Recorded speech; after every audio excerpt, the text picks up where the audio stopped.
പുതിയൊരു വീഡിയോയിലേക്ക് സ്വാഗതം. എല്ലാവർക്കും അറിയാവുന്ന ഒരു കാര്യം തന്നെയാണ്, കേരള ബ്ലാസ്റ്റേഴ്സ് ടീമിൻ്റെ ഇപ്പോഴത്തെ അവസ്ഥ വളരെ മോശം തന്നെയാണ്. കേരള ബ്ലാസ്റ്റേഴ്സിൻ്റെ മാനേജ്മെൻറ്റ് കാരണം തന്നെയാണ് ക്ലബ് ഈ ഒരു അവസ്ഥയിലായിരിക്കുന്നത്. സാധാരണ കേരള ബ്ലാസ്റ്റേഴ്സ് മാനേജ്മെൻറ്റ് ചെയ്യുന്നത് ഒരു സീസൺ ഫ്ലോപ്പ് ആവുകയാണെങ്കിൽ കോച്ചിനെ പുറത്താക്കി പുതിയൊരു കോച്ചിനെ കൊണ്ടുവരും. ഇവാൻ ഉക്കമനോവിച്ചിനെ പോലത്തെ മികച്ചൊരു കോച്ചിൻ്റെ പകരക്കാരനെ കണ്ടെത്താൻ കേരള ബ്ലാസ്റ്റേഴ്സിന് ഇതുവരെ സാധിച്ചിട്ടില്ല എന്നുള്ളതാണ് സത്യം. അതിനുശേഷം വന്ന മിഖായൽ സ്റ്റെഹ്റ ആയാലും ഡേവിഡ് കാറ്റലെ ആയാലും വലിയൊരു പരാജയം തന്നെയാണ്. ഇപ്പോഴും അത് തന്നെയാണ് കേരള ബ്ലാസ്റ്റേഴ്സ് മാനേജ്മെൻറ്റ് ആവർത്തിക്കുന്നത്.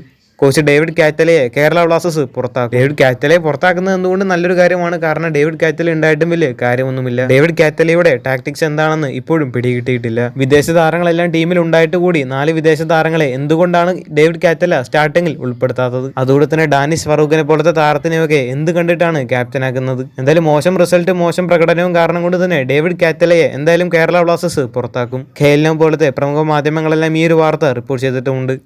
ഇപ്പോൾ മാർക്കസിൻ്റെയൊക്കെ റിപ്പോർട്ട് അനുസരിച്ച് ഡേവിഡ് കാറ്റല എന്തായാലും കേരള ബ്ലാസ്റ്റേഴ്സ് ക്ലബ്ബ് വിടും.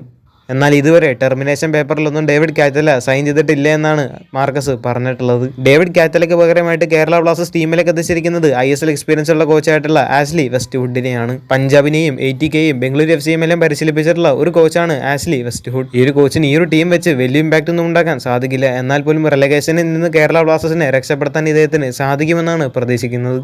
എന്തായാലും ഒരു ഒഫീഷ്യൽ പ്രഖ്യാപനത്തിനായിട്ട് നമുക്ക് കാത്തിരിക്കാം. അടുത്തൊരു വാർത്ത, ഇന്നലെ ISL ഈസ്റ്റ് ബംഗാൾ മുഹമ്മദ് നസീം മത്സരമായിരുന്നു നടന്നിരുന്നത്. നമുക്കറിയാം റെലഗേറ്റ് ആവാൻ ഏറ്റവും കൂടുതൽ ചാൻസ് ഉള്ള ടീം തന്നെയാണ് മുഹമ്മദ് നസീം. ഇന്നലെ ഈസ്റ്റ് ബംഗാളിനെതിരെയുള്ള മത്സരത്തിൽ ഏകപക്ഷീയമായ 7 ഗോളിനാണ് മുഹമ്മദ് നസീം പരാജയപ്പെട്ടത്. ഇന്നലത്തെ ഒരു വലിയൊരു പരാജയത്തോടു കൂടി ഈ ഒരു സീസണിൽ റെലഗേറ്റ് ആവാൻ ഏറ്റവും കൂടുതൽ ചാൻസ് ഉള്ള ടീം മുഹമ്മദ് നസീം ആയിരിക്കുകയാണ്. മുഹമ്മദ് നസീക്ക് ഈ ഒരു സീസണിൽ ഒരു പോയിന്റ് പോലും നേടാൻ സാധിച്ചിട്ടില്ല. കൂടുതൽ ISLുമായിട്ടും കേരള ബ്ലാസ്റ്റേഴ്സുമായിട്ട് ബന്ധപ്പെട്ട വാർത്തകൾ അറിയാനായിട്ട് ചാനൽ സബ്സ്ക്രൈബ് ചെയ്യുക. അടുത്തുള്ള ബെല്ലൈക്കൻ ഓൾ ഓപ്ഷനിൽ എനേബിൾ ചെയ്യാൻ മറക്കരുത്. അടുത്തൊരു വീഡിയോ ആയിട്ട് നമുക്ക് വീണ്ടും കാണാം.